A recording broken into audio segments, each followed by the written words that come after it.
Hi, this is Phil, and I'm here to tell you all about the Capes and Lunatics Patreon. Get early access to all of our interviews, including the monthly Chichester chats with writer and comic book legend D.G. Chichester, new episodes of classic Capes and Lunatics shows, including The Quantum Zone, This, That, or the Third, and many, many more specials, all completely uncensored. Access starts for $3 a month, full video when you pledge $5 a month. Check out the link in our show notes or go to patreon.com/capesandlunatics. Hope to see you there. Hi, this is Mark Wade, and you're listening to the Capes and Lunatics podcast. Sorry, I wish I had a Grunwald. Drop, but I don't. All right, kids. I'm Mark Wade, also another Cap Raider. Welcome back to another episode of Marvel Tales. Your home for all things classic Marvel. I am Phil, and joining me as always, well, D-Man's second biggest fan. I do love old Demolition Man Murphy. Oh yeah. Charlie was his biggest fan, man. Yeah. Yes, kids, that's right. We're talking Cap, we're talking D-Man, we're talking you, John Walker. John Walker. Yeah. Captain America 348 through 350. The end of the Captain saga. Mm-hmm. Yeah, this is one of my picks for Phil's birthday month of April. Excellent pick. Thank you. Yeah, as I know that you're a huge fan of the Mark Grunwald Captain America era, and this, I think, is probably one of the best stories from that. Mm-hmm. I feel like. I mean, it's hard to pick the best one out of so many really good ones, but this one really comes to the forefront of my mind when I think of that era. Yeah, as being just something that was so satisfying, the conclusion. Oh yeah, and just how long was it from 332 to 350? Yeah.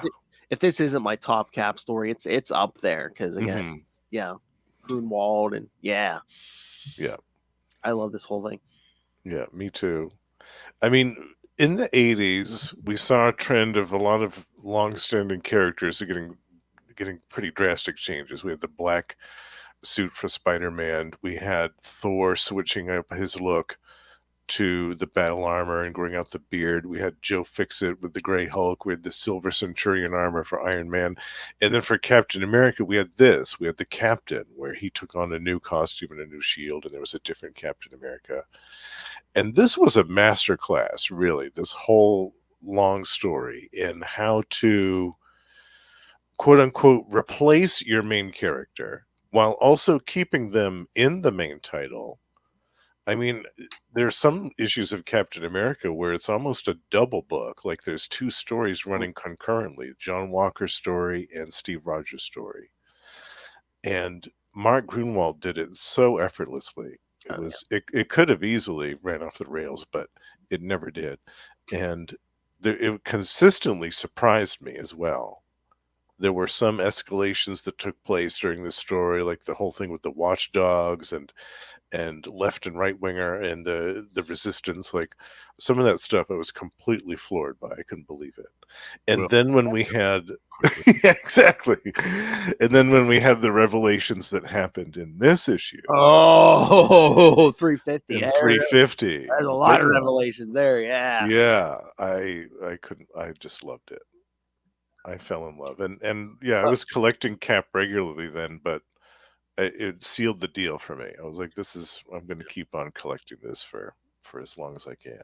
I mean, at this point, we've done I think every major superheroes had they've been replaced for a while and stuff. And sometimes it's good for a while, but sometimes towards the end, I'm just like, okay, I'm about ready for this to be over and done with. But I mean, this story, I mean, yeah, like you said, Grunwald could have taught a masterclass on this. I mean, it's beautiful. I if he would have ran it longer, I would have been like, okay, I'm here. I'm here. See what you're gonna do with this. Yeah.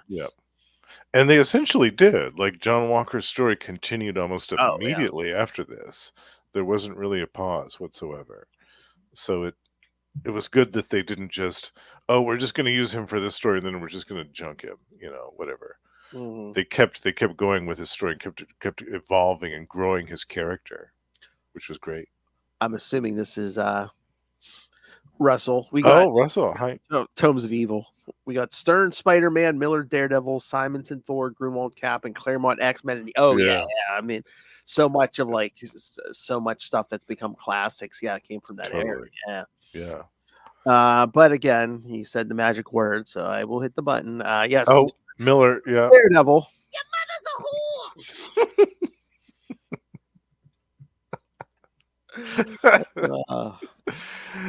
Yeah. But so yeah, I mean, there was so much classic, and like you were saying, just with the new looks, with Cap in the black suit, Spider-Man in the black suit, Iron Man, Silver Centurion, Joe Fixit. I think there was like was it a Marvel Age or something back then where they're like showcasing the new looks, and they were all like on the cover, and I think I remember that. Yeah. Yeah. Yeah, I loved it because I knew at the time, reading these as a kid when they were coming out, I was like, yeah, these new looks aren't going to last. Like they're going to change them eventually. They'll change them back to the original, or they'll change them to another new one. Like that's just the nature of it. It's never going to stay the same. But yeah. I really liked the Captain look, like the Oh, yeah. black suit with I the love that red suit. and like it looks really cool. Like the design of it is really great. Oh yeah, I love that. I love that look. Yeah. I'm glad they kept it going with John Walker and everything, because I'm like, oh yeah, that is a great suit. Yeah. And I'm almost like in certain years, I'm just like, I'm like, I don't know, just the way some people, I don't know, see America anymore. I'm always like, I'm almost like waiting for the day they're gonna like change his suit and just like start calling him the captain again or something. Oh, yeah. Yeah. Oh, maybe someday. Oh, Russell. Miller Daredevil is the only Miller thing I like, even the Dark Knight Returns. I mean, I think that might be his best story, is the Daredevil Born The Again. Daredevil, I agree. That is his best stuff. Yeah. Yeah. But again, even there, and like you said, Dark Knight Returns, yeah, it's just Your mother's a whore. Yeah, and Sin City and all that other stuff. It's like, yeah, whatever. Yeah. Although let's not badmouth Batman stuff. Batman, my favorite character. Double boom! I got the Your Mother's a Whore and Batman, my favorite character. Woo! Into the Dark Knight, all to do with Batman.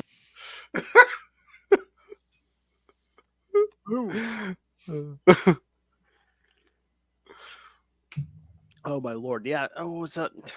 I was gonna say, I don't know what time of day it was, but I woke up yesterday morning or something, and like Ray had messaged a bunch of us, like, "Oh, look at this fantastic 4 art by Byrne." It was like, remember Sue Richards' puffy hair or whatever? Oh yes, yeah. The helmet hair. Yes. Yeah. Oh, Sue Storm has gone through so many looks over the years. Oh yeah. I mean, gotta keep fishmen interested, That's right. Biscuit. And he definitely was. Yeah. All right, so should we get to these issues? Yes, there's a lot to talk about in these 3. Oh yeah. That's why I only picked 3, because I thought, well, there's enough story jammed in all 3 of these that'll be plenty. I was gonna say that this whole story, like I said, the whole storyline from 332 to 350, so much good stuff. But it's like, how many episodes we could get out of that? Oh my lord, could probably do years worth of it. And then it's like, what you could even like branch out from there, because like one issue ties in with Armor Wars and yeah. Inferno. Oh, Inferno. And the Avengers Annual, which we'll mention during the Evolutionary War, which we already did. Yeah. Grunwald, man, he kept that continuity on track. Yeah. There was like an issue there was an Avengers Annual and Avengers issue, like between like 2 issues of Captain America. He was right on the ball. Oh yeah. All right, so start with Captain America. Oh yeah, Captain America 348 from December 1988. Out of Commission. Oh, gigs of the Commission. Mm-hmm. Again, of course, writer Mark Grunwald, penciler Kieran Dwyer, inker Al Milgram, colorist Greg Wright, letterer Jack Morelli, and editors Ralph Macchio, Mark Siri, and Mark Grunwald. So, all right, Mark editing himself. Well, was the other people. All right, and here we go. Another Grunwald creation villain. Yes. Yeah. 15 miles from the North Pole, Flag Smasher is fleeing on rocket skis from two ultimatum agents attempting to capture him. And yes, kids, I did say that. Rocket skis. Rocket skis. I like Yeah. something out G.I. Joe. But yes, kids, Flag Smasher. Smash it. He tries to order them to stand down, but they inform him that he is no longer their leader. His Luger and mace outmatched by their plasma blasters, Flag Smasher maneuvers himself between them, leading to one of the agents, Krantz, to inadvertently shoot down his partner. This gives Flag Smasher an opening to close in and shoot Krantz, whose death he regrets. Can't find good lackeys anywhere. Especially named Krantz. I know. Taking Krantz's armor and plasma blaster, he proceeds to a nearby scientific outpost, noting to himself that his success in this mission is not only a matter of world security, but his own honor as an anti-patriot. Anti-patriot. In the commission chambers, John Walker, Captain America, is forced to answer for his catastrophic fight against the left winger and right winger in Texas last issue. Yeah, catastrophic is right. Oh, I know. Oh, you mean time two guys after you beat them senseless, time to an big oil drum and blow them up? Yeah. Yeah. I remember reading that first time. I'm like, oh my God. This is what I mean. I was constantly surprised by this series. Well, I mean, he went again, as we'll mention coming up here. I mean, he's around the bend since the Watchdogs killed his parents. Yeah. Right. It's only going to get worse from here. Oh, yeah. Chairman Douglas Rockwell states that the commission has voted to suspend Walker permanently and that he is to be held pending investigation of possible criminal acts. I mean, attempted murder of two guys. Yeah.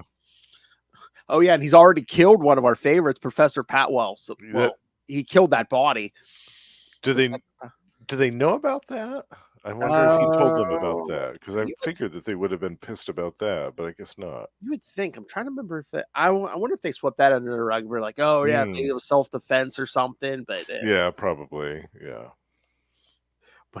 But left and right winger, it's like I don't think it's like, oh no, it wasn't self-defense. You tied them up. You tied them up and left them there. Yeah. Yeah. Their torches right by the oil. It's like, oh no. That's called premeditated. Oh yeah.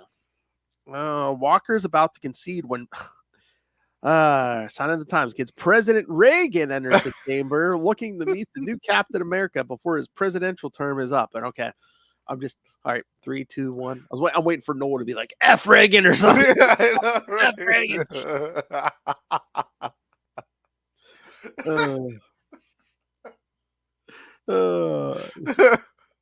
He questions Rockwell about the commission's decision to replace Steve Rogers. When asked where Rogers is now, Commissioner Samish reveals that they are holding him for questioning regarding the Viper's attack on DC.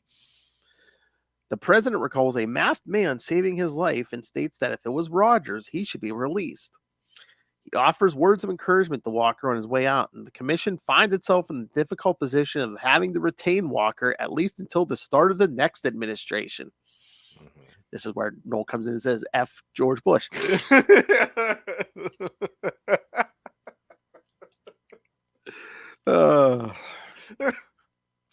Flag Smasher forces his way into Ice Station Able, where he orders the man in the communications room to broadcast a simple message toward the United States. Captain America, I need your help. Rockwell's reporting the president's intervention to Mr. Smith, who is delighted that Walker will continue to be free to besmirch the image of Captain America and agrees with Reagan's request to release Rogers.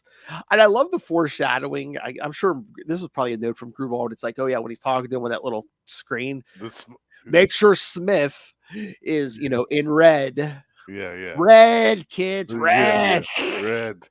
And also take a look at the wisps of smoke sometimes and see Oh, the what's fancy spelled out cigarette in holders. those. Yeah, Uh-huh. yeah, there's little hints hidden in there too. Yeah. Uh-huh. Although at this point, I mean, it had been a few years since he had appeared. And what? Yeah, because that was 300. 300. And because it was like the end of DeMatteis's run. So it was Yes. Grindelwald's run. Yeah. And that was what also made this, in my opinion, much more effective. Mm-hmm. Because of the fact that the Red Skull had been gone for a while. And also because I remember when I first started reading comics, like the Red Skull was in the Book of the Dead, like the official Oh, yeah. Marvel handbook Book of the Dead. Like they considered him gone at that Well, that's the other thing. I mean, it'd been in like 4 years. He had died in Captain America's arms. And it's pretty Yeah. much, yeah. And I love that story. In some ways this story kind of nullified that, but it kind of didn't at the same time. Yeah. It depends on how you look at it. I think I told you before, but one time I talked to DeMatteis, which again, kids, he's going to be coming on and back again soon to talk Spider-Man Shadow of the Green Goblin soon here. Nice. So, but he did tell me, Captain America was Steve Rogers was supposed to die in 300 too with the Red Skull, and then Black Crow was going to take over as Captain America. Yes, which I love that. I absolutely love that. Yeah, could you imagine if that had happened? Oh, yeah. Yeah, it'd be wild. It was just an idea ahead of its time. They would do that now. They would, at least for a short period of time. Mm-hmm. Yeah, I'd love to see that now. Rockwell was surprised that Smith doesn't want Rogers killed, but before he can elaborate, the call is interrupted by Commissioner Cooper. That's right, kids, Val Cooper. Val Cooper. Here she is. I love it. For those of you who may not read comics, yes, from X-Men 97. Yep. Who relays Flag Smasher's message. She asks who they should send, and Rockwell instructs her to send Walker, openly musing that if he gets himself killed, it would save the commission the trouble of dealing with him later. In the meantime, Rogers waits in his holding cell, musing about his previous reluctance to fight the commission, to the point of wondering if he was subconsciously testing himself in the wake of his previous fight with the Super Patriot. Unaware at this point that the Super Patriot is the man who replaced him as Captain America. How ironic. Rogers is startled from his self-reflection by a distant explosion that rocks out the power in his facility. He finds that his cell door is unlocked. The facility is apparently abandoned, and his shield has been left out in the open, leading him to suspect a setup, even as he tries to determine if D-Man is still being held there. As he makes his way outside, not finding anyone else, he sees he is at a military base, coming to the conclusion that he's been held at Fort George G. Meade. Because he was like, it took how long to get here, and yeah. Mm-hmm. En route to Ice Station Able is a USAF transport. Battlestar is reviewing the dossier on Flag Smasher and the mission data on Rogers' previous mission against Ultimatum. He mentions that Ultimatum broke Flag Smasher out of S.H.I.E.L.D. custody a few months earlier. Battlestar tries to engage his partner, but Walker is silent, distant, causing Lamar to worry about his friend. Soon they arrive at the station, and Walker parachutes down with Battlestar holding back in reserve so Flag Smasher doesn't detect his presence. Walker finds Flag Smasher holding a scientist at gunpoint, ordering him to drop his shield. Walker refuses, much to Flag Smasher's surprise. That's so funny. He's like, drop your shield. Walker, no. It's like, wait, what? It's like, I know you. He's like, go ahead and kill him. You'll die after him anyway. Like, oh, yeah. When Walker tells Flag Smasher to go ahead and kill his hostage, stating that he'd be next to die, Flag Smasher is enraged, believing the United States government has deceived him and sent an imposter, despite Walker's declaration that he is Captain America. Flag Smasher releases his hostage and attacks Walker. Flag Smasher quickly realizes that the man he is fighting is significantly stronger than the Cap that he had fought previously, and much stronger than himself. Realizing how ferocious a fighter this Captain America is, Flag Smasher regains his composure and uses his superior tactics to maneuver Walker into a position where he can use his battlesuit's energy-absorbing ability to sap Walker of his strength and defeat him. Battlestar shows up before Flag Smasher can deliver the killing blow, Seeing Battlestar's uniform and realizing his association with the fake Captain America, Flag Smasher orders him to relay a message to his superiors to bring him the real Captain America, or everyone at the base, including Walker, will be killed. He also tells Battlestar that they only have 48 hours before the world is plunged into chaos. Realizing he is outmatched in this situation, Battlestar decides he has no choice but to comply with Flag Smasher's demand. Back in DC, Rockwell is tracking Rogers' movements thanks to a homing transmitter hidden in a strap rivet in his shield. He receives word about Flag Smasher's ultimatum to Battlestar over the intercom, but lies and says that since Rogers is no longer in custody, he has no idea where he would be. Elsewhere in Washington, Rogers locates his hidden portable hotline terminal, but when he attempts to remotely access the hotline's main computer in Brooklyn Heights to see if D-Man has left a message, he only received odd gibberish as feedback, and he realizes he needs to get back there to investigate. Inferno. Minor details, you know. Yes. So yes, kids, yes, they have gotten an ultimatum from Ultimatum. Imagine that. Yes. All right. So thoughts on this? Thoughts on this? I love this, and I was thinking too that if we get a chance to chat with the artist sometime, Oh yeah. Kyron Dwyer, I'd love to speak with him about his time on Captain America, because he drew some of my favorite stories, including the Bloodstone Hunt. Oh yeah, we gotta which get is yeah. which is my number one favorite. I love that story so much. Yeah. I love that we saw Ultimatum and Flag Smasher again, because that was a huge pivotal story in the whole replacement of Steve as Captain America. Oh yeah, when he has to use the gun and everything, the gun Harris to save lives. Yeah, that was huge. And I like the concept of Ultimatum as a terrorist organization. Like they're anti-nationalist, like they're dedicated to like wiping out the governments of all of these countries. And so I don't understand what their end game was, like after they had done that. Like it was just going to be anarchy. Like is that what their system? I guess was just everybody does whatever the hell they want. I think Flag Smasher thought there was going to be world peace if you abolished all governments, because governments were just effing everything up. But if everyone was just whatever, because I think in his first appearance, like Captain America even told him, Steve was like, I have nothing against your goals. It's just, it's just your methods. Like, because he would just kill people randomly, Right. Yeah, they did. I remember they did have a really long conversation about it. And it was a really intelligent one too. It wasn't just, oh, you're a bad guy, I'm going to beat you up, and here's why. Oh yeah, that's not a old story. No. Yeah, that was nice. Yeah, so I was happy to see them again as the antagonists, and the setting was cool. I loved the little beginning part. It was kind of like something out of G.I. Joe, with the laser skis and the helmets and them shooting lasers at him and stuff. Yeah, I really enjoyed that. And him in that fancy man cape. Yeah, yeah, exactly. Yeah, and I also enjoyed the fact that Flag Smasher almost immediately knew that it wasn't the same Captain America. Like he didn't even question. Like immediately he knew, just from that reaction that John Walker gave him. Like that was enough, and he just launched forward with that spiked battle mace, and there was that great.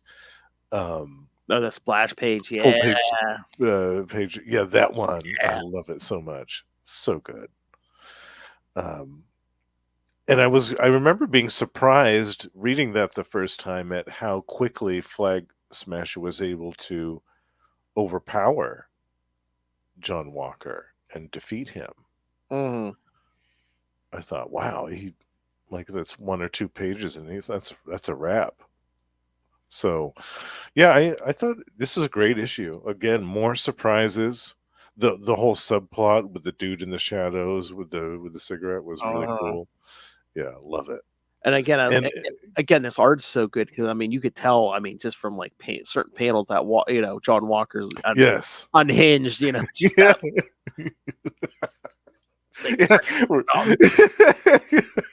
We're gonna see a lot more of that face in the next couple of issues.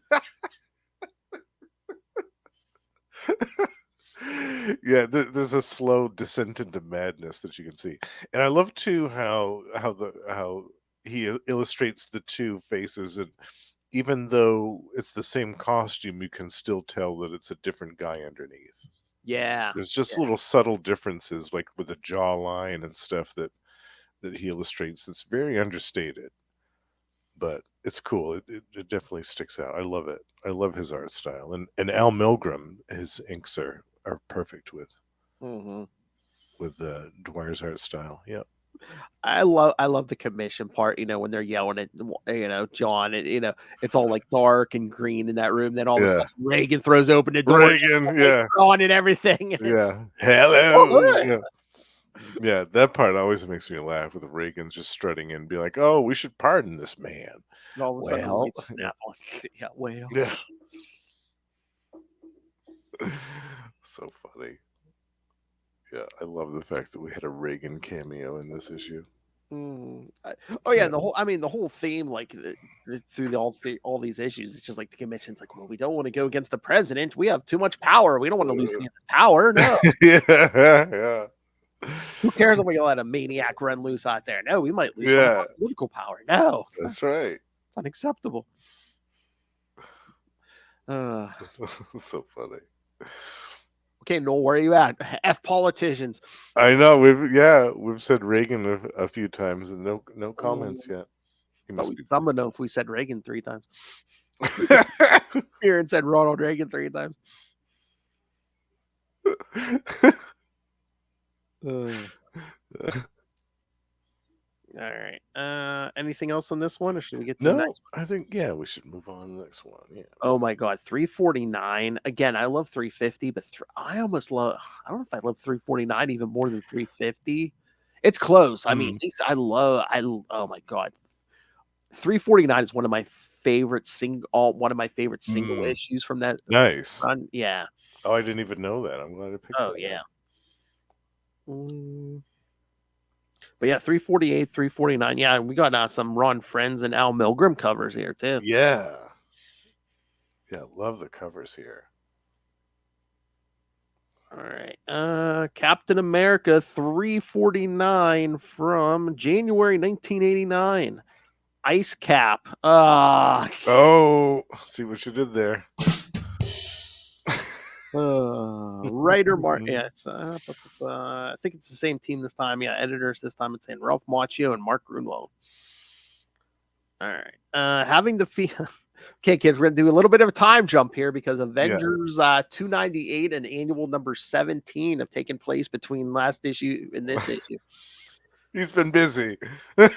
I know, that's the thing. I'm just like, that's the one thing about Grunwald's run, man. He kept Cap hopping most of the time. Yeah, he was all over the place, except when he wasn't locked up. Pretty much. Or he went on a date. Yeah.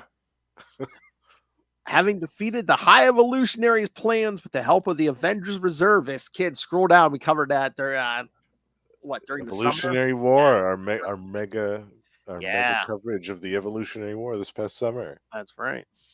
The captain returns to Hydro base to plan his next moves on how to fight the Commission on superhuman activities, as well as reviving the Avengers. I love when he's like coming up onto the beach and he's like, I can't believe they just like disbanded the team. I'm like, well, he's like, why did they call me? He's like, maybe they did, but I was locked up. But he's like, how could they? And we're gonna get there too, because we're doing that damn time bubble stuff and the Dr. Druid stuff. Yeah, I mean, everyone else is kind of missing or gone, and Thor's just like, yeah, I'm leaving. He's like telling Jarvis up, and I'm just. And then he's the first one that says, "Oh, Captain, I'll be on your team." Thor, yeah, like, Thor, yeah. Thor just didn't want. I mean, he did have the Black Knight thing to handle. Yeah, like the Black Knight, he was the only one that could like deal with the Black Knight situation, so he kind of took off to deal with that. Thor just didn't want to do paperwork. Is the problem? Yeah, that's just it. He was having PTSD from his time as being leader of the Avengers. Forsooth, this document be too long. I still can't believe they put Thor in charge of the Avengers. Like every time I remember that, I'm like, oh my God. That's the problem with royalty, man. I mean, he's the king of Asgard, and I think the only reason why is, his father was king. Yeah, it's nepotism. Yeah. Yeah, man doesn't know how to lead. Come on, no, F the Royals. Come on, where are you at? Gonna put him in charge of the Avengers. He's gonna go for the nuclear option every time. You kidding me? Crazy. Oh, hit it with my hammer. Oh, wait till next episode, kids. That's right. Yeah, so he's thinking about his next move and how. So he's helped stop the Evolutionary War, but now Inferno is still going on, and so right now he's thinking, I got to fix my personal stuff, and there's crap going on in New York. So yeah, the Empire State Building is alive and eating people. Exactly. So I think Inferno is going to be his next move, but he is surprised by Demolition Man, who, after being unable to leave a message on Cap's hotline, made his way to Avengers Island to ponder his own next move. Rogers invites D-Man to be the first recruit to his newest team of Avengers, and they proceed toward the remains of the compound to see if they can contact more prospective members and prepare to investigate the Inferno event, aka the ongoing weirdness of Manhattan. However, they are intercepted by a helicopter carrying Battlestar. Before Battlestar can introduce himself, D-Man recognizes him from their previous encounter during the insurrection in Washington, D.C. He attacks Battlestar, but the captain breaks up the fight. I love he just whips that shield around. Battlestar's like, oh, that's the original guy. That's how easily he just like whips that shield and catches it and stuff. Yeah. Battlestar informs Rogers of the situation regarding Flag Smasher's taking of Ice Station Able, his capture of the current Captain America, and his demand for the real Captain America. Rogers is suspicious, knowing Battlestar is working for the Commission, but Lamar insists he's there against the Commission's wishes. Rogers decides that if he can confirm that Flag Smasher is at large, he'll help Battlestar. Outside of the research station, Captain America is being held suspended waist high in ice water, using a steel girder chain to his legs to weigh him down. So yes, kids, Flag Smasher, the first ice bucket challenge. The original. Yes. Flag Smasher is impressed by his foe's resilience and mentions his hope that his partner succeeds in finding the original Captain America in time, but then wonders why he's bothering to tell his captive this. As Flag Smasher walks away, Walker only briefly struggles to free himself. As he reaches the station's communications room, Flag Smasher muses that only 6 hours remain until Ultimatum's doomsday device is activated and ponders his own idealism regarding the source of the funding for his anti-nationalist activities. When the radar picks up multiple incoming blips, Ultimatum agents have tracked him down. The Captain, D-Man, and Battlestar arrive in a Quinjet to witness the attack on the base. Rogers orders D-Man to take control of the Quinjet while he and Battlestar join the fray. The two end up split up during the fray, with Battlestar resolving to find Walker while Rogers seeks out Flag Smasher. Both men confused as they are unaware of Flag Smasher's split with his organization. Rogers eventually finds Flag Smasher behind a makeshift barrier in a corridor, gunning down Ultimatum agents with a machine gun and holding his former shield for protection. Now I have a machine gun. Ho, ho, ho.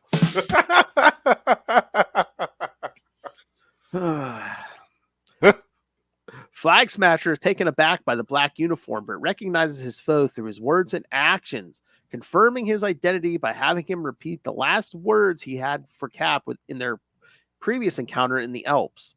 Satisfied that he has confirmed the captain's identity, Flag Smasher tells him that he resigned from Ultimatum when he found out that they had been funded by Johann Schmidt, the Red Skull.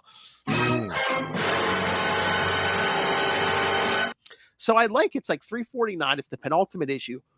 Grunwald's already name checked, the mastermind behind the whole thing. But meanwhile, everyone's going, well, wait a minute. How the hell is it the Red Skull? He died. We literally saw him die in Captain America's arms.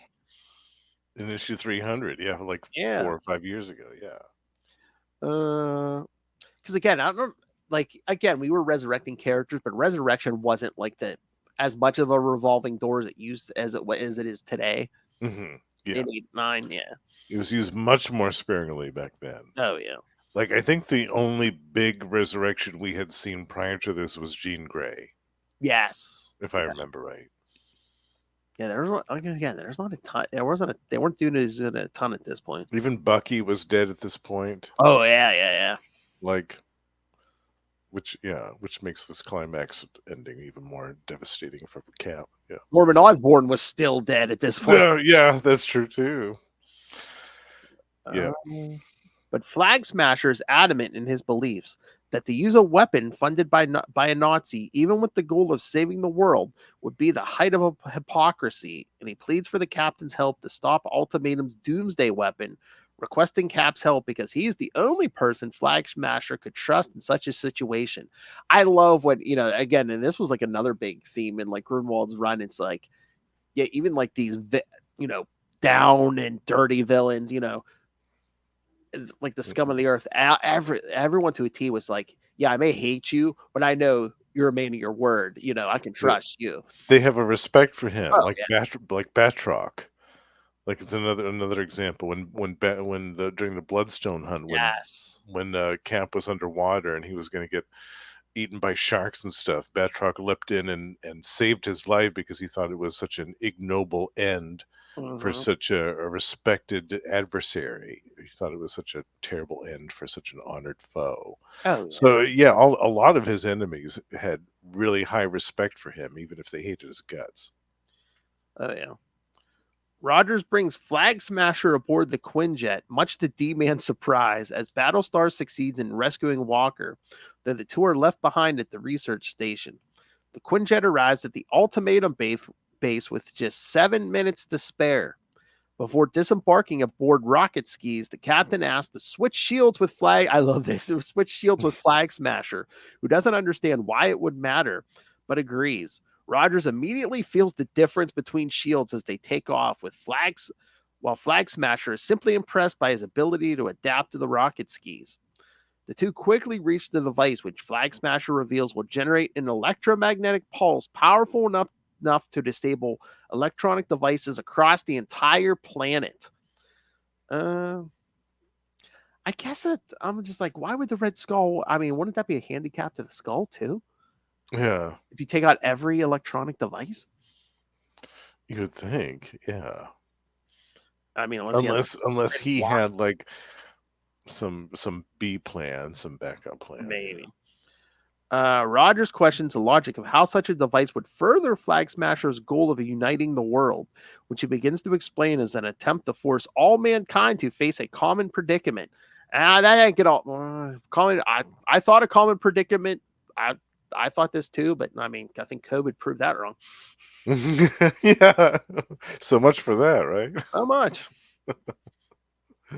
That was supposed to unite us? Yeah, I don't think so. I mean, it was the whole world, they would think, but nah. Yeah, well, we blew it. Some people still don't believe it's real. Yeah. Unfortunately. Come on, Noel F. Trump, come on, where are you?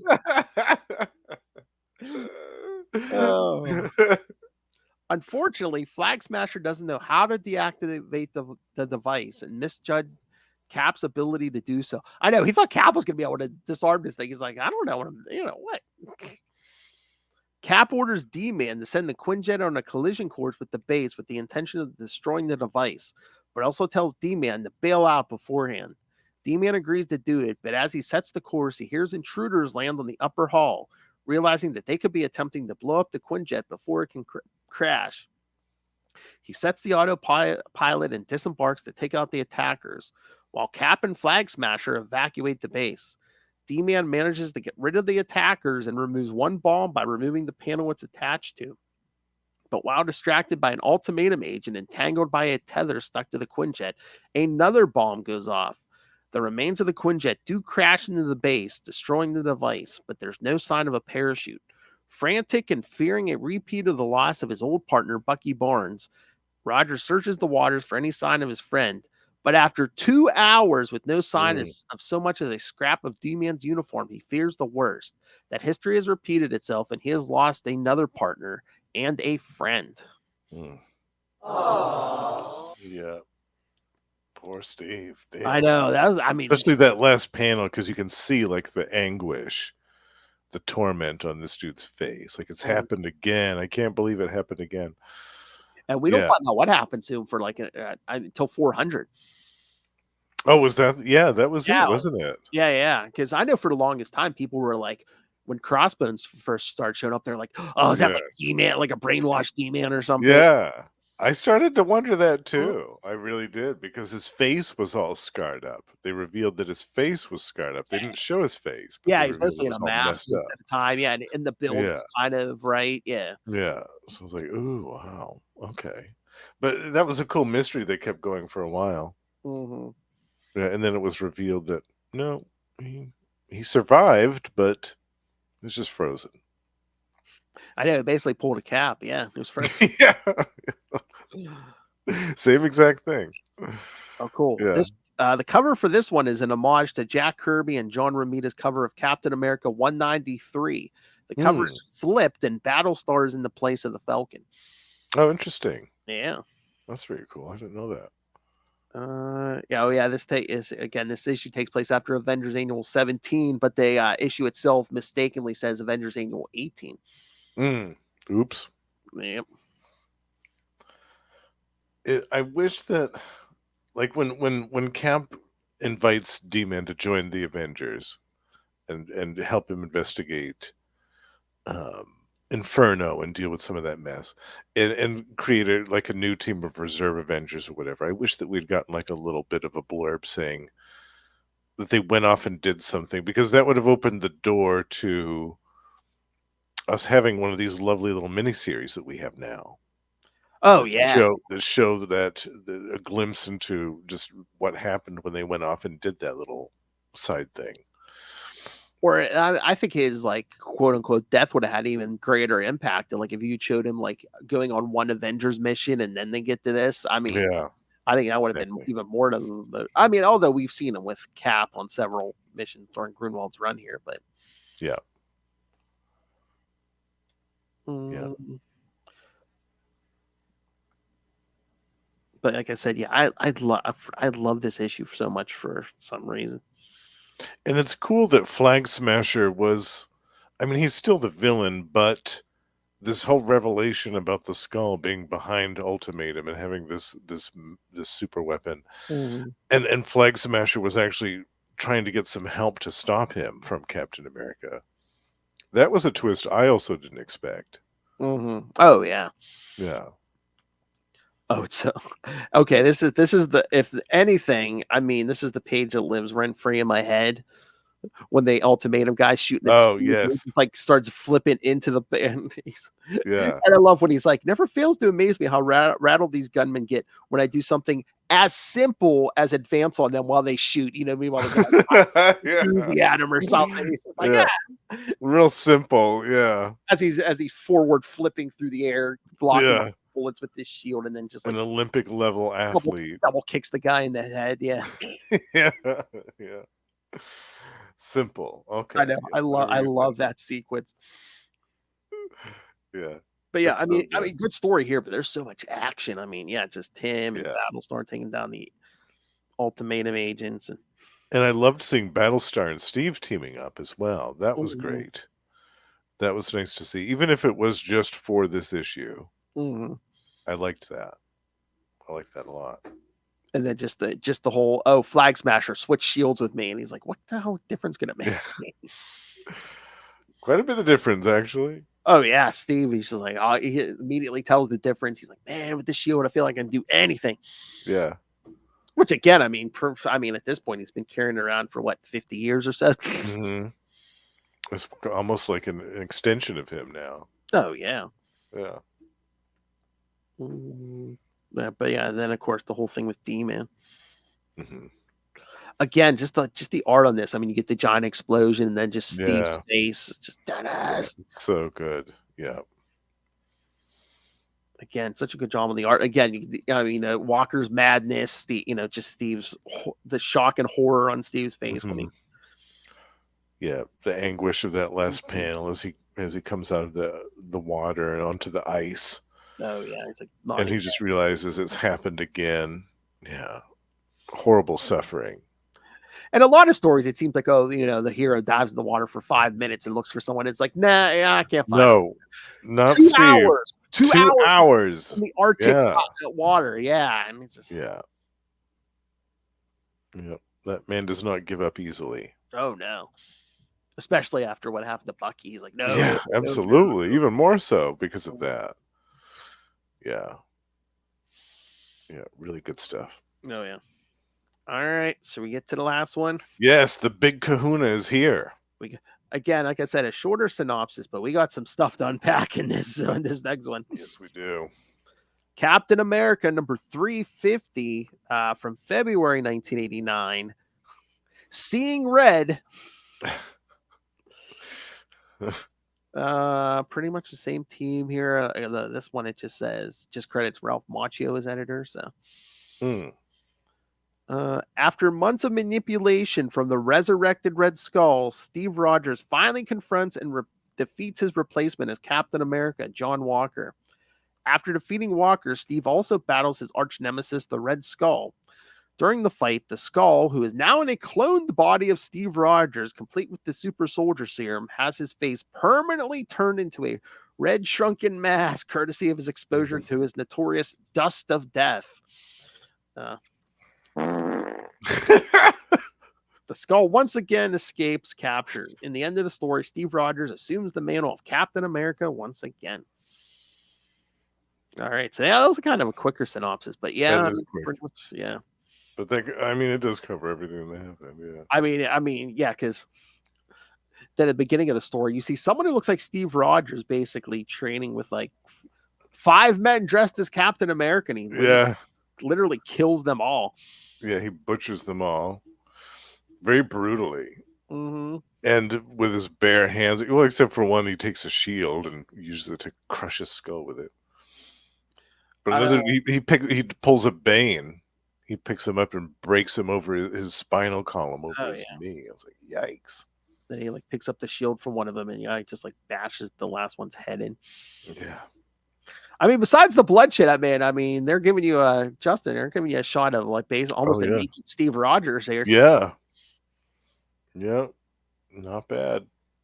And if you haven't figured out who he is by the beginning of this, I mean, again, he's got that stupid cigarette holster. Yeah. And then for the first time, we see from this end of the conversation, him talking to Rockwell. But once again, in that one panel, we see him in red. Yep. I love in New York City, just Steve, basically it's the aftermath of Inferno, and things are finally going back to normal a little bit. All the newspapers blaming the mutants as usual, of course. But then there's a classic Captain America moment here in this page, where there's a truck that skids out of control. It's just about to run over these 3 kids, and then all these other things happen, and as the captain, Steve rescues the 3 kids. Yeah. Then a woman with a stroller with a baby in it, and then somebody's apple pie. I think it was hers too. So he saves her baby and her apple pie. Yeah. Oh, that's right. Yes, her pie went flying when her baby. Yeah. So funny. Yeah, because the lady's like, my baby, and one of the little leaguers is like, and your apple pie too. And your apple pie. Oh yeah, that's the funniest. Just the funniest panel. That is a classic moment right there. But I just love the whole Inferno aftermath, because those little leaguers are standing around getting like a hot pretzel, and the one kid's like, my dad beat up one of them demons, and the other kid's like, yeah, well, my dad beat up 2.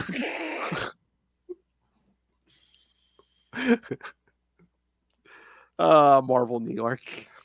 I know, I love it.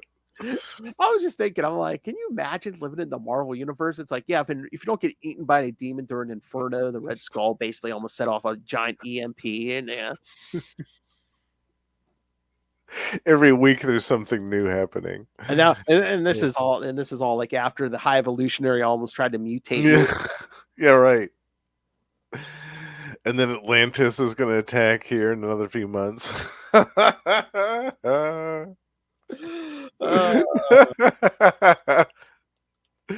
are we going to catch a break, for God's sake? I love that Inferno happened in New York, though. I mean, of all the places for that to happen, it's like I bet a bunch of New Yorkers aren't really going to worry too much about demons. The residents of New York City have seen much worse things than demons in their lifetimes. Half are probably like, oh, look, there's a new Green Goblin. Okay.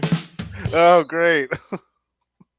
Cool. But then, meanwhile, at Fort Meade, yeah, I see John Walker in bed recovering from basically the exposure and frostbite. Although I guess his super strength saved him from. And I love how they conveniently left his costume in the closet. I know. Because they basically talk about how they're going to strip him of the title of Captain America, essentially. Yeah. Or they're talking about it. At least they're having discussions. After Rockwell asked him, what happened to that shield? It was taken from me, sir. Yeah. But yeah, he gets a call from someone saying, I know where your shield is. Meet me at the Smith building on Pennsylvania Avenue at midnight. But then the commission's meeting, and the rest of them were like, oh, maybe we should give Steve Rogers his old job back. And Rockwell's like, no, he's slime. He's no. Slime. Steve Rogers sucks. My boss said so.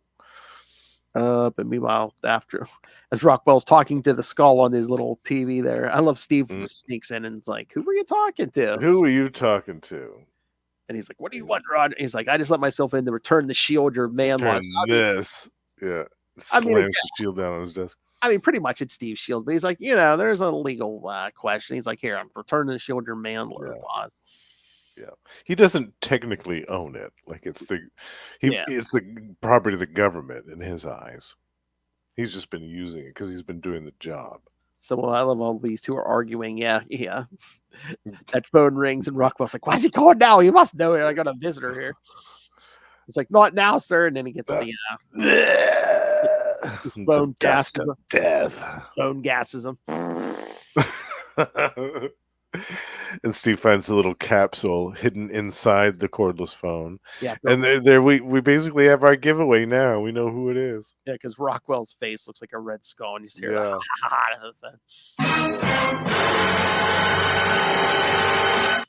So good. I love that panel where the dead body is just slumped over the desk and there's that disembodied laugh coming from the phone.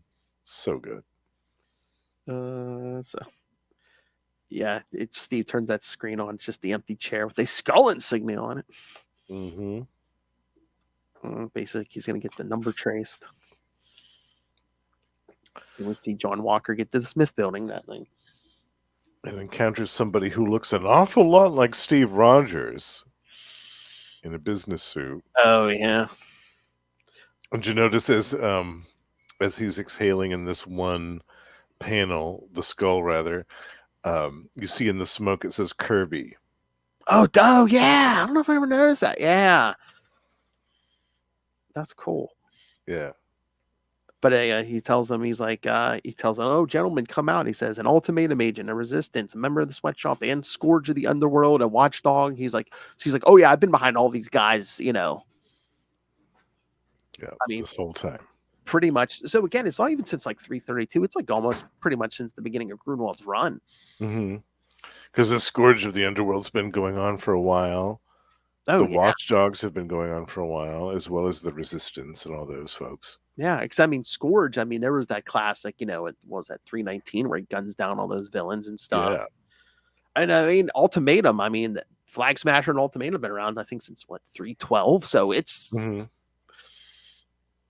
So again, Grunwald with the long term planning here. Love it. But yeah, Walker he still doesn't recognize him. Oh, I think because maybe the one time they met face to face, Steve was wearing sunglasses. Maybe that's why he didn't recognize him. Maybe. Yeah. Yeah. But he says, glasses on. Yeah, but Skull goes, well, I am Steve Rogers, the original Captain America, of course. Who else? So he leaves the room and tells these guys to kill Walker. Which they don't really do a good job of. They're not Oh, quite yeah. up to the task. Let's put it that way. Half of them are shooting at him, and they're just like, "Oh, I can't get a beat on him. He's moving too quick." Yeah. Even without a shield, he's Yeah, he's still extreme. I mean, he's even stronger than Steve Rogers oh yeah, because he's gone through that strength physically. augmentation. Yeah. Yeah. I love he picks up that desk chair and what is it? The one resistance guy. Basic. I don't know. He's like melding it or whatever. And Rust. Yeah. basically, I like this. Yeah, and he just like whips the chair at the watchdog. Hits him right in the face with it.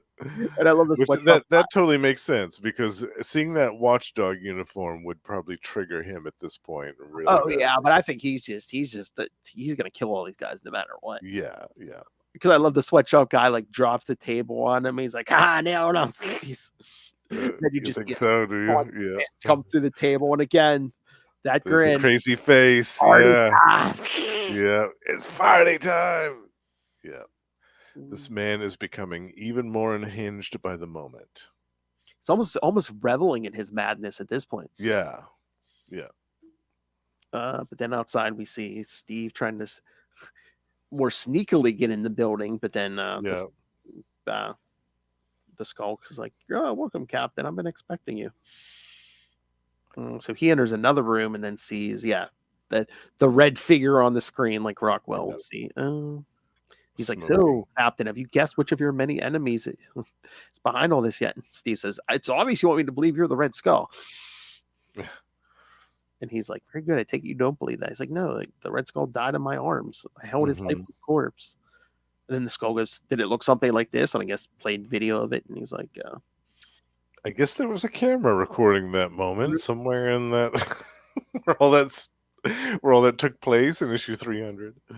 But Steve says it don't matter. He's like, "You're responsible for killing Rockwell. I'm taking you in." And he's like, "Okay." He's like, "I admit it. I'm the Red Skull." And he goes, "Oh yes, I'm also you. See?" And shows his face. He's like, "Video images can be faked." And then Steve's thinking, "Who else?" He's like, "Last time someone tried to impersonate me with Primus back in 278." I remember that. Yeah. Yeah. Good old Primus. So he's basically saying, "Okay, who you know who I am? You went to some trouble to fool me and thinking you're the Skull." And then Skull basically goes into the whole plan about, John Walker and tells him about how he set up to have his parents killed and all that stuff, which made him go over the edge and kill all of the watchdog or most of the watchdogs. And even more than that, just have Walker become Captain America to tarnish that name. Yeah, he wanted the symbol of Captain America to be destroyed. Oh yeah, by sending this man who was obviously mentally unstable on kind of a rampage and keeping the pressure up on him, knowing that he would eventually break under it and go on a murderous rampage and completely tarnish the image of Captain America to the American people. That was the victory that the Red Skull really wanted. It was a symbolic victory. Because he mentions the death of Professor Power, and then the Watchdogs after they killed his parents, and right winger, left and right winger, that whole mess. Yeah, and Steve is obviously pretty upset by this.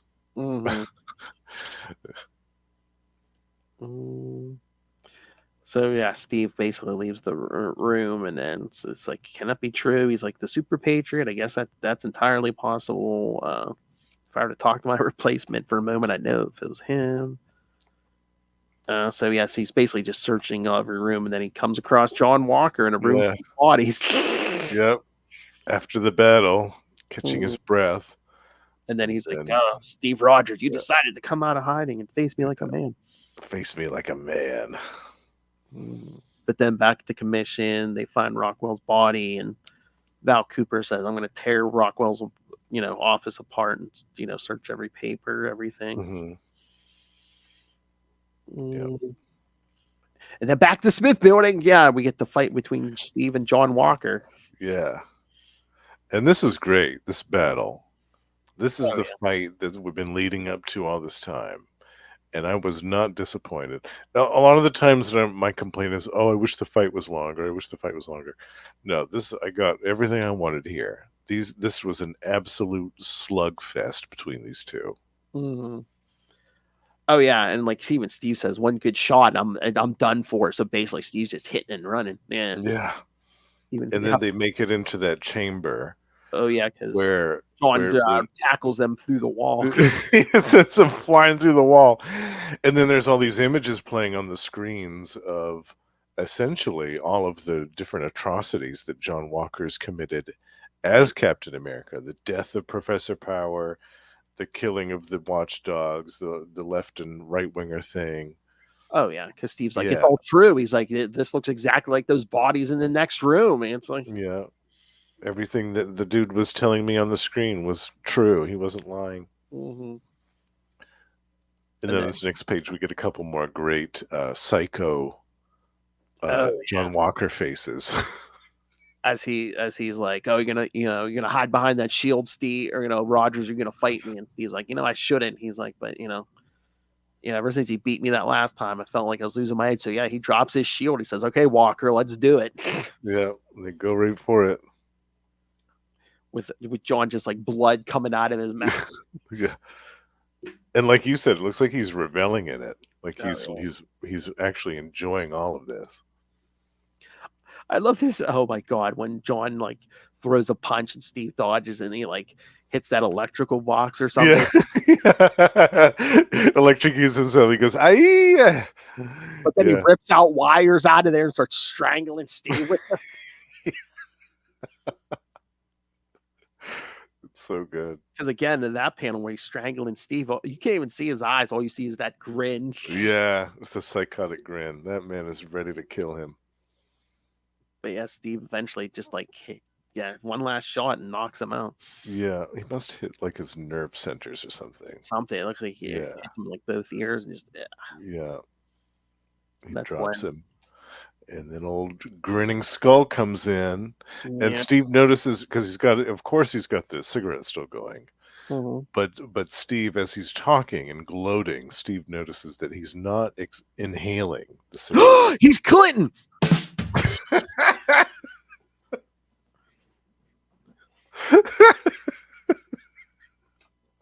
I was hoping you was going there, and you did not disappoint.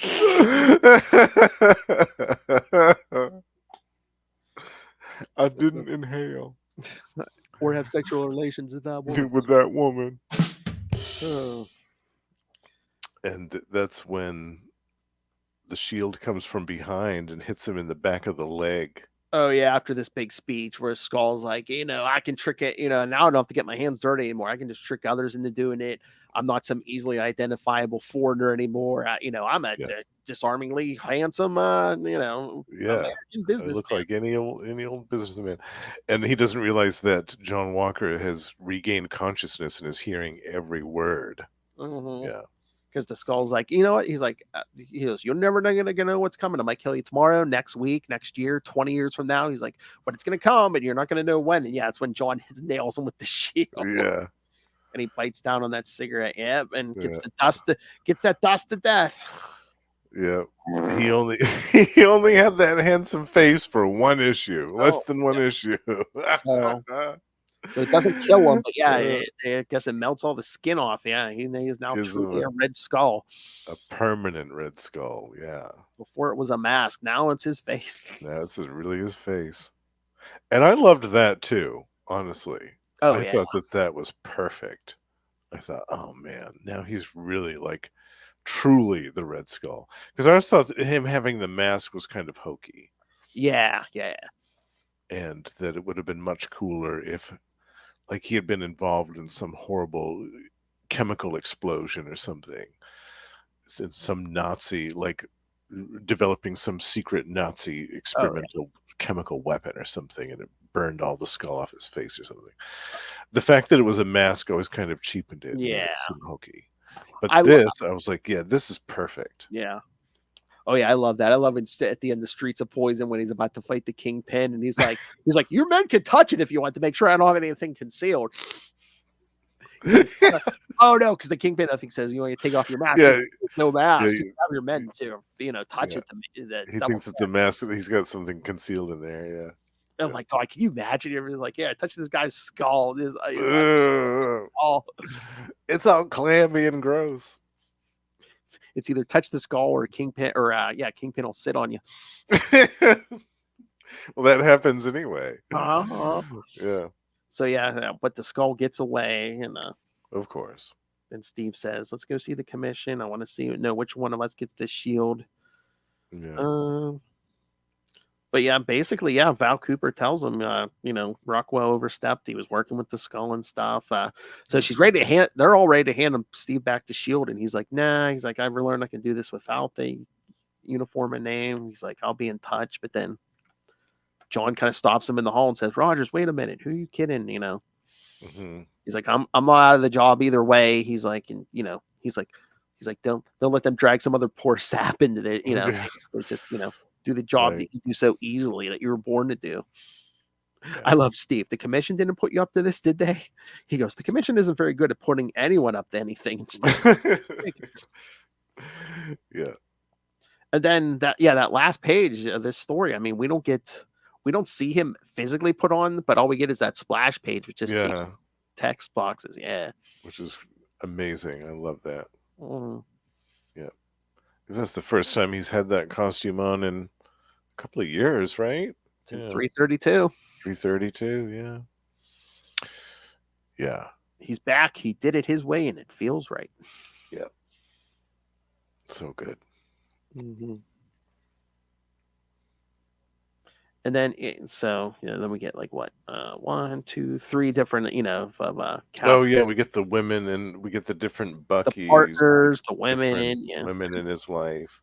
We get the different people that had been Captain, which I always forget about these other ones. Mm-hmm. I always forget about William Nasland. I always forget about Jeff Mace. I think those two were kind of retcons where it's like, to explain, because, Stanley put it, where he went into the ice at the end of the World War II, like in 45, but they had comics after that with Captain America in them. So that was them explaining, this is how we had a Captain America while Steve was on ice. Okay. So since then they've retconned this. Yeah. Like this, I don't remember this grand director thing. Do you? Yeah, that's that's another favorite of Charlie's. What's his face? Was that an Englehart story, maybe? Yeah. He was the captain when Jack Monroe was Bucky. That was his Captain America. Oh, yes. Okay. Yeah, that's like the government tried to make them the new Captain America and Bucky. Oh. But super soldier serum they gave them eventually turned them insane and stuff. Okay. Yeah. And I definitely don't remember Roscoe. Roscoe barely counted. He was one of the guys who tried to take over for Cap when he became Nomad. Right there. Oh, right. Okay. Yeah, I think he's the one Red Skull killed. Maybe. Oh. Yeah, because I know Red Skull killed. There was a couple guys trying to fill in for Cap, and they all pretty much and didn't last too long. Yeah, I think Roscoe the one the Skull kills. Yeah. Well, Roscoe. That gets Steve back in the costume. Yeah. Yeah. And then of course Super Patriot. Oh yes. And then the only other story we get is the story that explains Red Skull's resurrection here. Mm-hmm. And the origin for anybody that wasn't. Oh familiar. The Skull's complete origin. Yeah, and which basically is I loved at that point. Yeah. Yeah, I loved it because it was a kind of a deep dive into all of the things because I mean I like I said, I read about the Red Skull stuff in the Marvel Handbook Book of the Dead. Mm-hmm. But it didn't go into as much detail as I particularly wanted. And this did. Like I saw stuff about, I had no clue that he went up against Dr. Doom a couple of times. Oh yeah, I don't think I've read this, but we have to get there at some point. Was that? I think that's probably those supervillain team up issues or something. Yeah, I think so. Yeah, we got to get there. And there's another one when he was in Vegas and was fighting the Kingpin. I think that might have been some early Cap. Yeah, yeah, like the whole thing with the who were those? There was that team that he had. Oh, the Exiles. Yeah. Yeah. There was a lot of stuff that I had no clue about until I read this issue. Oh yeah, because there was new stuff I learned the first time I read this. Yeah, like how his mother dies in childbirth and the father tries to kill it. Tries to drown him in the basin. Yeah. Yeah, and then he kills this girl because she rejects him when he's young. Yeah. Beats her to death with a shovel. Yeah. Yeah, the first thing I knew of is that him as the bellboy, and Hitler's like telling all his lieutenants, I can make this guy the ultimate Nazi. Yeah. Oh yeah, and then he gets at the end of the war, he doesn't get frozen in ice, but he got an experimental life prolonging gas. More gas. Mm. Red Skull likes his gas. But then they show when he wakes up and finds the cosmic cube, and Cap beats him. That was classic. I love that one. Yeah, the Bucky robot thing. Golden armor. There's even a little panel of him with the golden armor on and the cape. Yep. Oh my god, the creepiest part when it's just like when he's on his little island, he takes notice of a washerwoman and is reminded of his mother. He announces to her that it is her destiny to bear him an heir. Ooh. All right, not to be too crude, but so he's getting horny because this woman reminds him of his mother. Yeah, that's okay, Norman Bates. All right. Yeah. Yikes. And then because it's a girl that she gives birth to. Yeah, he's about to kill her. He tries to hurl her into the ocean. Like it's not like he was gonna do what his father was gonna do to him, drown him really quickly in the basin.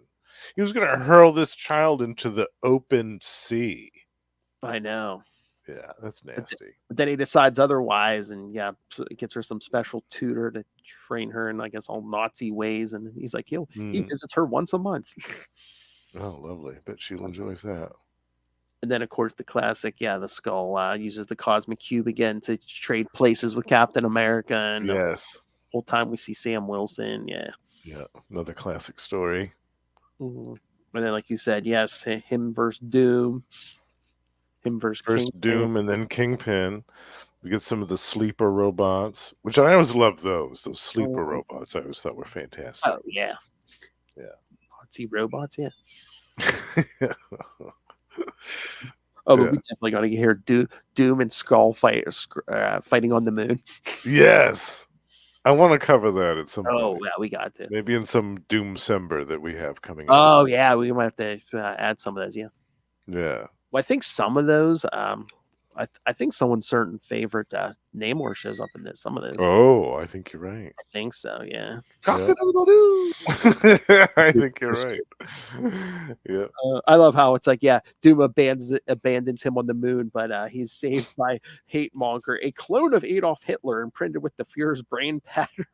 Yeah, the Hate Monger. In Arnim Zola. Which keep that in your head, kids. And then some of his other adventures. Oh, Ameridroid. I remember the Ameridroid. Classic. Oh god, and then he artificially ages up his daughter to become Mother Superior. Oh yeah. Wearing the same costume that Mother Night would eventually wear. I'm like, yes, it is. Wasn't he involved with Mother Night? Yeah. So many levels of creepiness going on here. You're just like my daughter. Who is this? The Skull or Trump? You're welcome, Noel.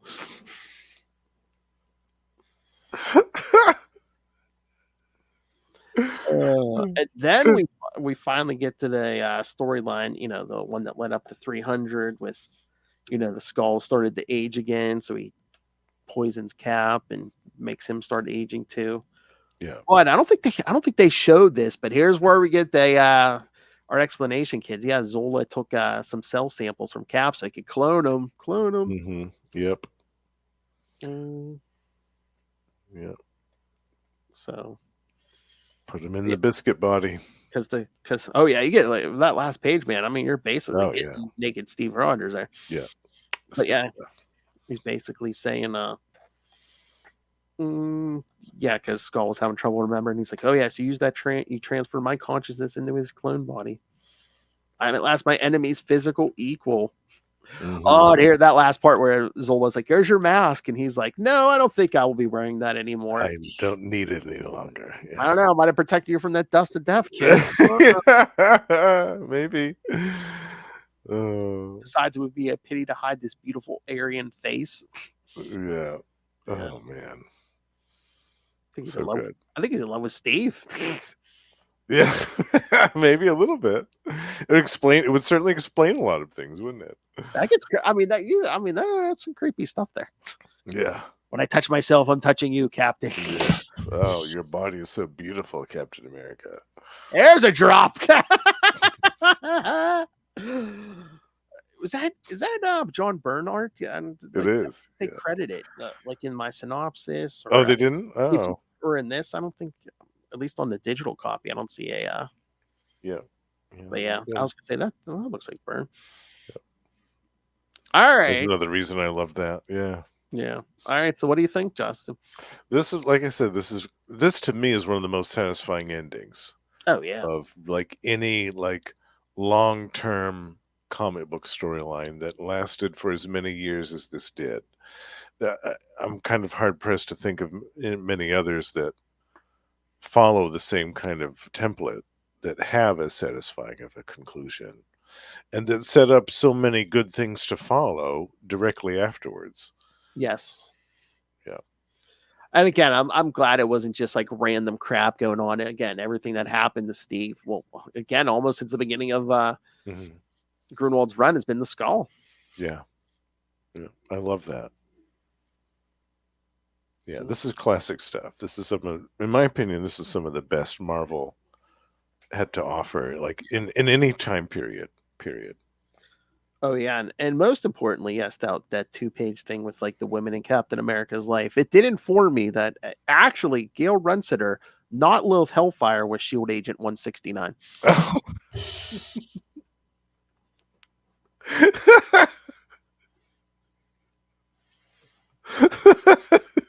You learn something every day. I did not. That's right. And knowing it's half the battle.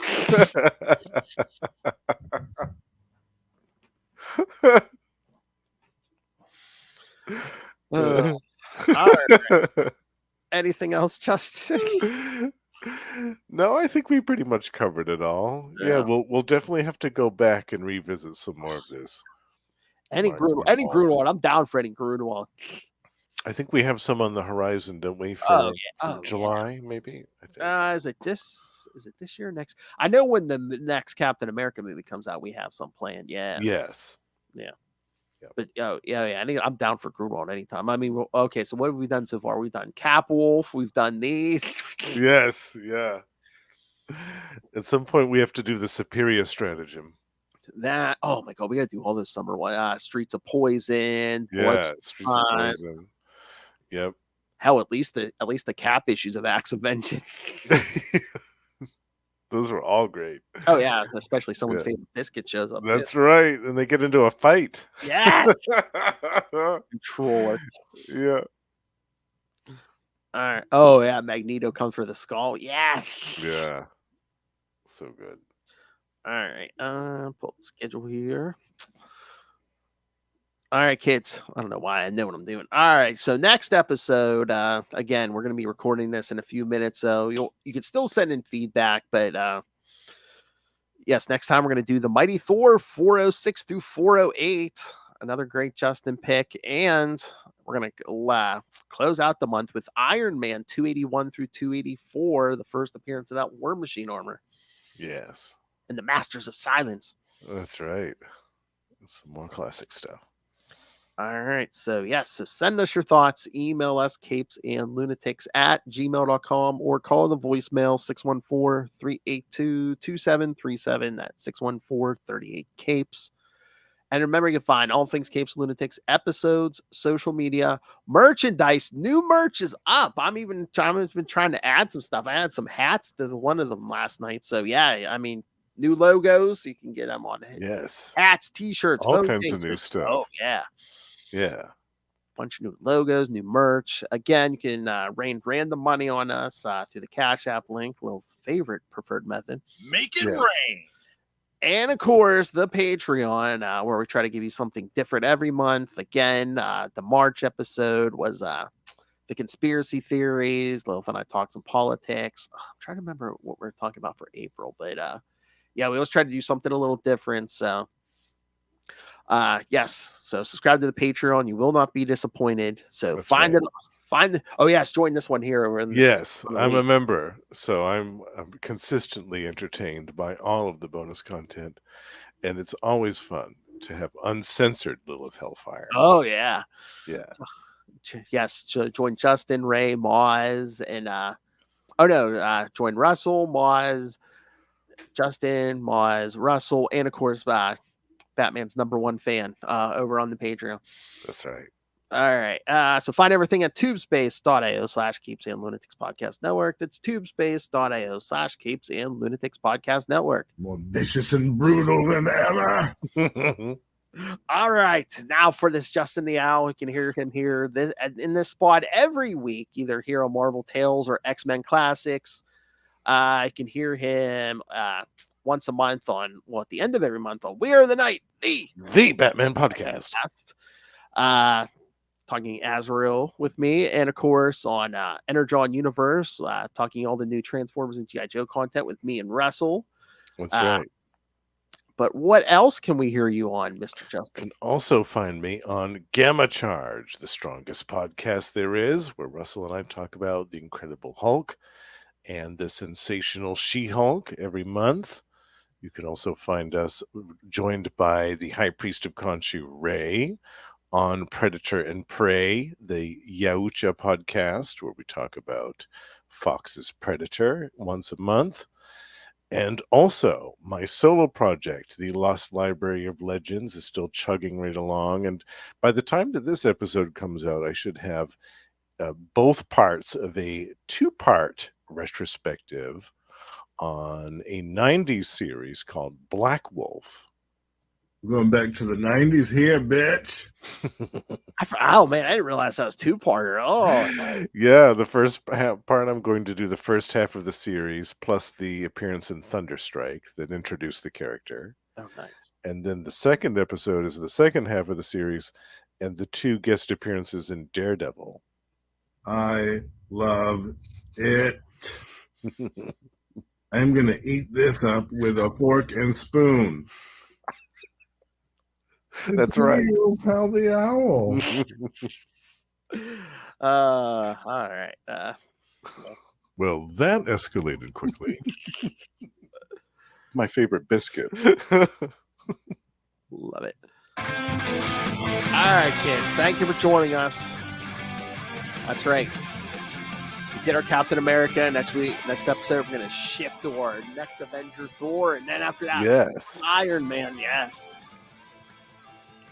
Doing the classics. Oh, yeah. Some DeFalco and Friends 4, and then on to Len Kaminsky Iron Man. Yes. Yeah.